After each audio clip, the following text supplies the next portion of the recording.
Hello everyone, this is Hakaym and welcome back to a kind of different sort of video for Funday Sunday. And yes, I know this is not World of Warships, and I've been doing World of Warships for Funday Sunday ever since I started the series, but I wanted to do something a little bit different, and I've also been wanting to show off this game for some time. So here I am actually going to be showing this off. Now this game is called The Isle. It is in pre-alpha.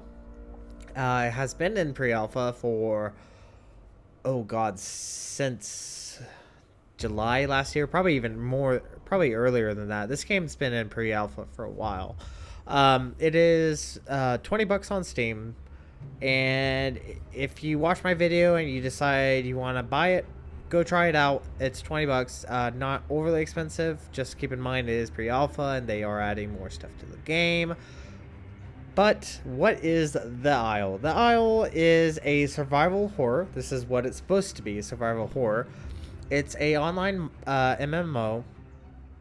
You go on servers, and right now, as of the game, you can play as dinosaurs. And you can play as either herbivores or carnivores. Eventually, you're supposed to be humans and then tribals, which I don't exactly know. Like I said, this is still a game in progress. Now, you might be wondering why this game is still in pre-alpha, since it's been on pre-alpha over a year now. Probably even longer than that. It has a small development team. They usually do it on their own time, so that's kind of why. And if you go look at the reviews, you'll kind of understand why I'm a bit iffy to actually recommend this game. Apparently the developers, and I've kind of have to attest to this because their decision making on what they decide is important in the game is a little bit wonky, to say the very least. I'll talk about that a little bit on. This is my opinion, so my opinion on. And also, if you try to criticize the game, people will treat you like a little child. And it's very, very acidic as far as the community, what I've experienced a few times. But the game's interesting, the game's kind of fun. So I'm gonna go ahead and show off at least a little bit of it. There's a lot to this game, and something do keep in mind. I will not be making this a series. So if you do want to see more, I might do another video, but I highly doubt it. So obviously there's different communities. They just recently added back Sandbox, which is where you can actually pick the dinosaurs you want. I'm going to be talking about it as we go. I'm going to show Sandbox, and then I'm going to show Survival. And there's different island maps. There's two ones. Landscape 4 is a little bit more difficult, so if you want something that's a little bit more difficult, go for that. I will probably show off Landscape 4 if I can find one. Sandbox has kind of taken over. So actually, let's go ahead and jump into a Sandbox. Let's see. Have to find. Let's join this one. This one I've been on. So you're gonna see me already as a dinosaur. Let's quickly jump on. And the game, I mean, it looks pretty nice. I mean, look at this. So I am a Puterosaurus, so I do apologize if I get the name wrong. It is obviously it's a sauropod, big dinosaur, and it looks pretty cool. I mean, the graphics look amazing, and I just got a new graphics card, so I'm running everything on Ultra.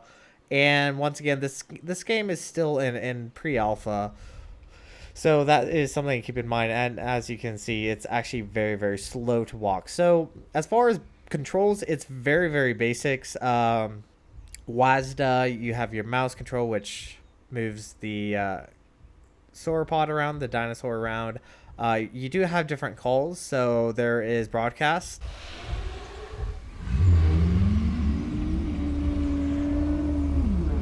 And here is friendly.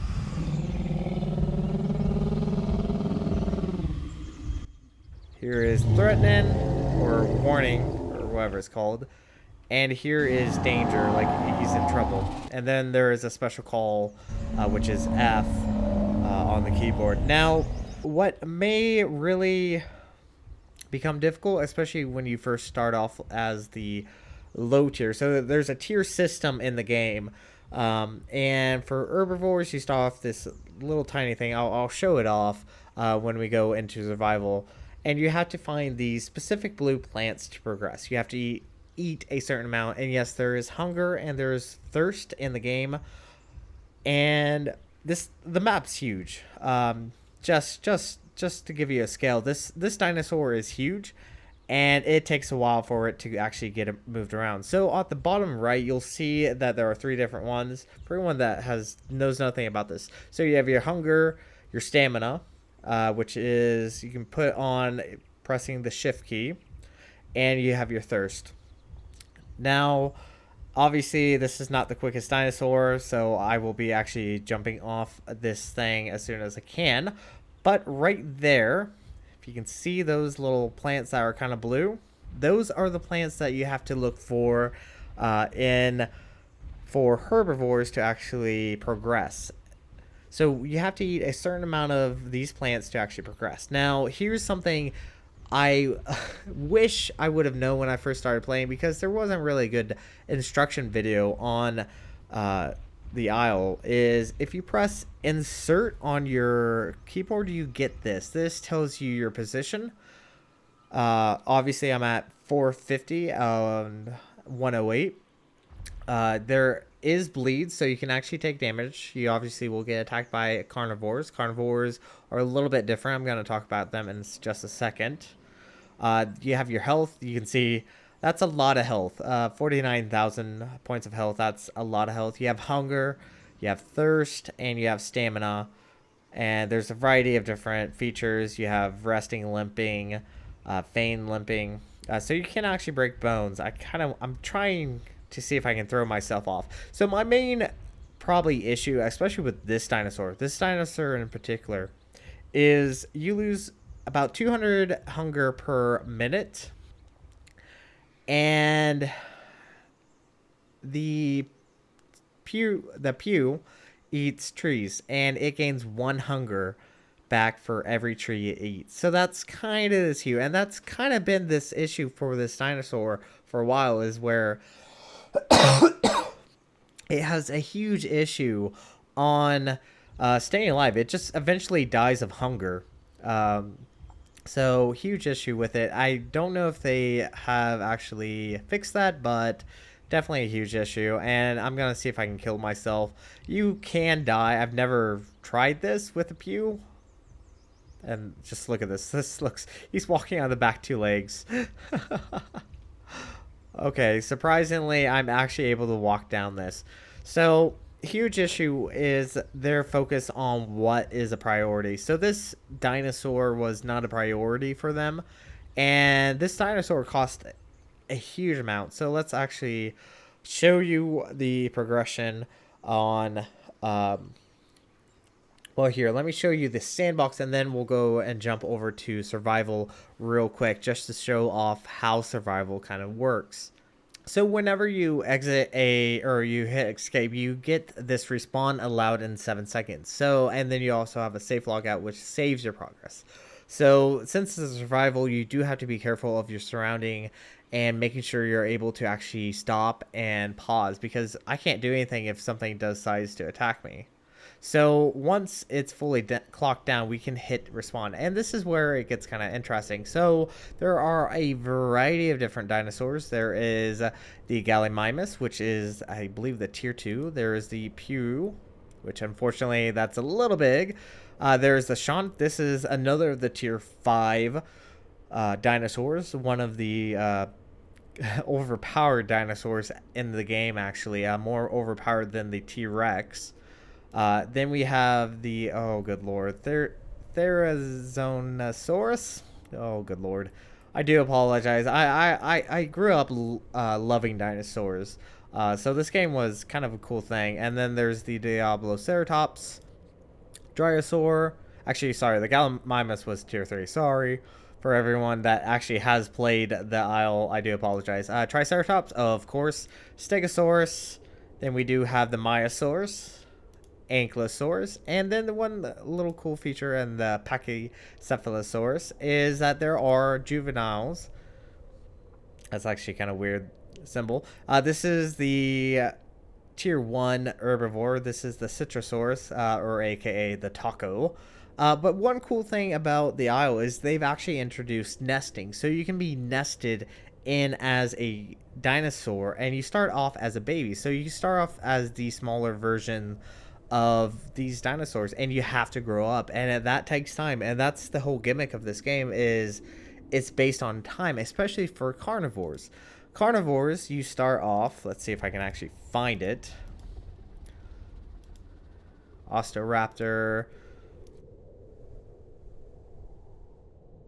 You start off as a velociraptor.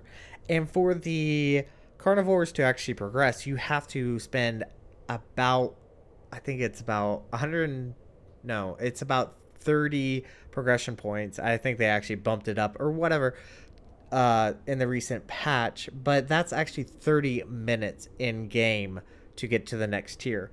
And it's gone. They've just raised the amount of progression points to actually get to the next tier. So carnivores are, they take longer, which I agree, because a lot of people go as carnivores. So as far as like what carnivores there is obviously the T-Rex, Acro, there's the Juvie, there's the Carnotaur. If anyone has ever watched Dinosaur from the Disney, yeah, that's the Carnotaur. Osteoraptor, Allosaurus, which is a huge kid favorite of mine. I loved the Allosaurus when I was younger. Suchomimus. There's a Herosaur.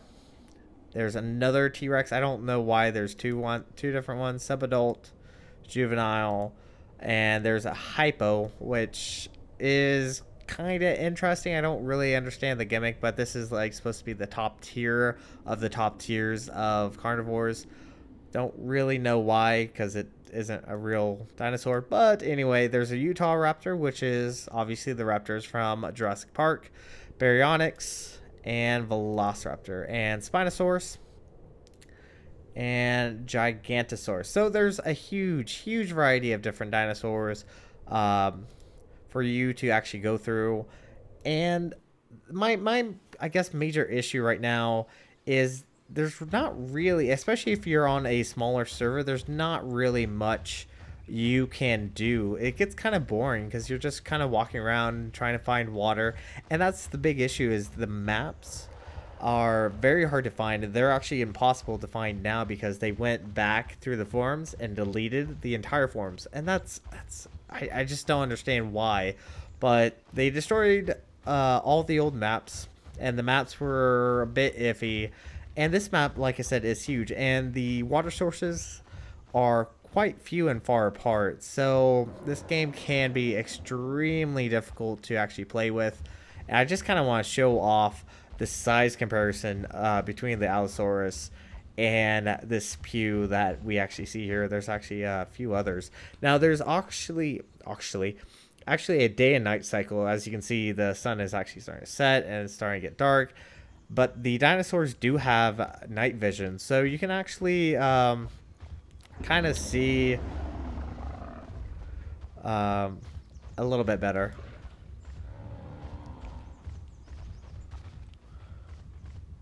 So yeah, it's interesting to say the very least.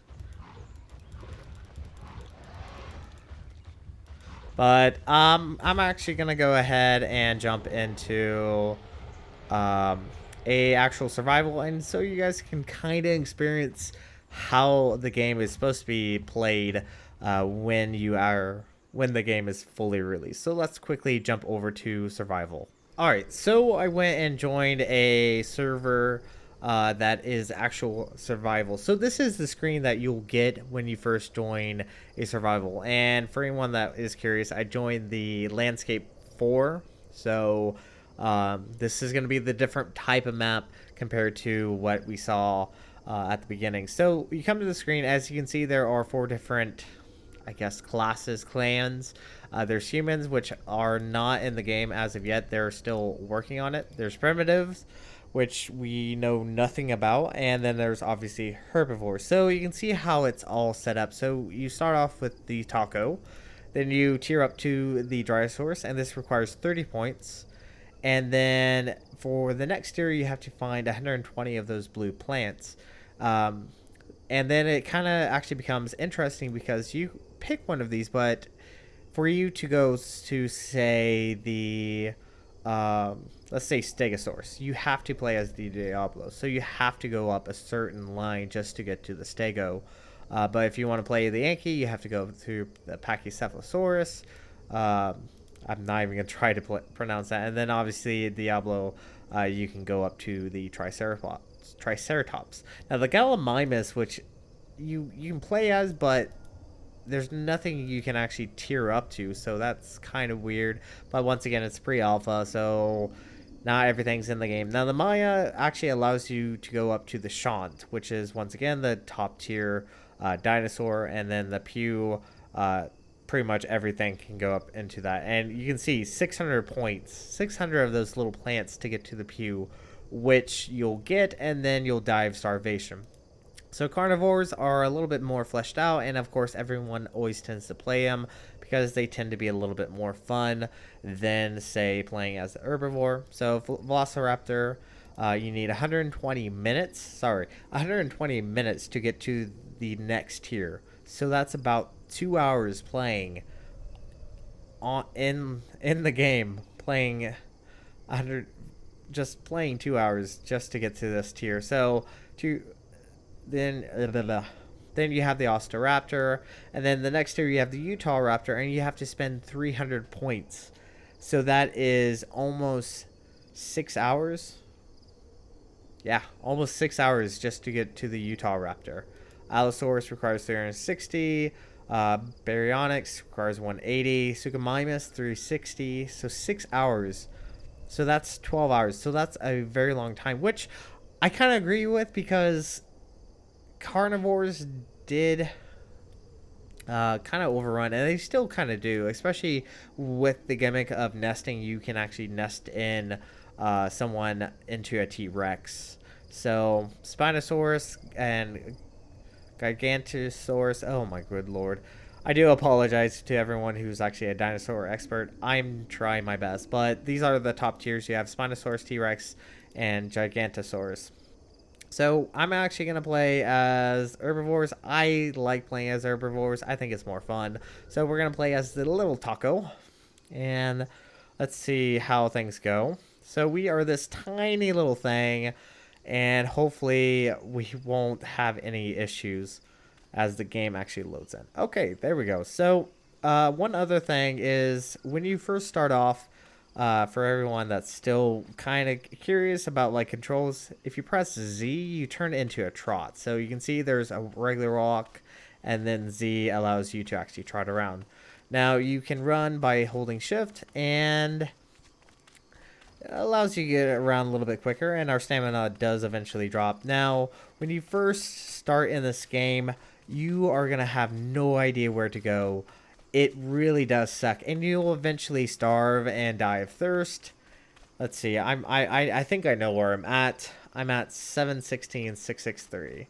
So you'll die quite often when you first start, unless you can find a map. Which, good luck finding a map, because the freaking dev teams deleted everything, and I included all the old maps. So good luck finding it. But fortunately, I actually went and saved it on my phone. Which I'm actually going to quickly pull up, because I don't rightfully know where everything is right off top of my head. So I do have a phone. It's semi-accurate. Because, well, usually you still have trouble finding stuff. Alright, so I know where I need to go. I need to go 715 and 640. Let's see. Am I going the right way? No, I'm not. I need to go this way. So I was very close to a lake. So I'm going to a lake right now, and on this map on version 4, which I consider the more difficult map, this map is extremely hard for new players, and especially if you have no map at all. You don't know where you'll be going, and you'll probably eventually die. Now, you might be wondering, well, what can you eat? Can you eat just any plant? Nope. When you are playing the game, if you press E, that is your eat button. And one nice little trick is if... Actually, I think they got rid of it. What? There used to be a little dot that would appear on your screen, which would allow you to actually tell whether or not you can interact with something. But it looks like they actually got rid of it. I'm just making sure nothing is around. I do have to be careful. I am tiny. I am extremely tiny. I'm very vulnerable, and I can die. So these plants we can't eat, but you can see those plants up there. We can actually eat those, and that's kind of one other thing I have problem with this game is the fact that there's so much plant materials, and I understand certain herbivores have a very certain diet, but not every single herbivore only eats one specific plant. It's just, that's not how herbivores eat. Alright, so making my way over to the lake. I think I'm going in the wrong direction. I actually need to go over here. Actually, now I kind of forgot where I'm supposed to be going. Let's quickly size up the map. I need to go to 715, 640. So, when you first start, you will probably die. Like I said, you will probably die quite a bit. It really does suck. And this game is kind of cool. I'm still a bit iffy on this game. I still find myself playing it just because the cool aspect of it all. And I'm hearing something. I'm trying to be careful not to actually die to anything. Because when you're this dinosaurs, you have no way to attack. No way to defend yourself. And if something goes after you, you're SOL. You have to hide. It really does suck. But I think we should be fine. I'm the only one on the server. So yeah, we're fine. So water, fantastic. Alright. Now, I am quickly going to jump into the next tier just to show you, I guess, just to show you what you're supposed to be doing. Or better yet, I'm going to go find those blue plants real quick, so I'll be right back. Alright, I'm going to quickly interject myself. One other funny thing is, you think water is dangerous? Do you think I'll drown? Nope. Nope, I can totally walk under this water. Totally fine. Yeah, they haven't done anything with water. It's not dangerous to go through, but alright, quickly to the plants. So, I made my way over here, and as you can see, I'm actually able to rest. So this allows you to bring up your stamina 2 points per second instead of 1 point if you're just standing around. It also allows you to hide a little bit better, but we're pretty much at the point where I need to actually find the blue plants. They should be right up ahead. There they are. So for me to go to the next tier, I have to eat, oh, I forget how many I have to eat. But right there, right below bleeding level, you can see progression points, and if I eat it, I gain 1 point. So this is actually very beneficial to kind of show off what, how much you're supposed to eat. Oh, I'm actually crouching. Whoops. Wrong button. And there is actually a feign limping. So there is broken bones. You can break your bones in this game, which can be very damning, especially if you're trying to run away from something that's chasing you. Very, very damning towards your progress. But on like whether or not I recommend this game. Ooh, whoa. I have no idea how I ate that plant. I would say get it at your own risk. I think this game still needs a lot more. I think the community needs to improve. Because one major issue is sometimes in a game you will find people who will kill you for no odd reason. There are realistic servers, and how did I not eat that? Don't know how I. There we go. Uh, there are realistic servers, so servers that are geared towards having more of a realistic view on dinosaurs, and they have set rules of how dinosaurs should act and whatnot. But then there's just regular servers where you can just kind of play around, have fun, try to tier up and whatnot. Let's see how I'm on progression. I'm at 16, and I don't remember how much I need for the next tier.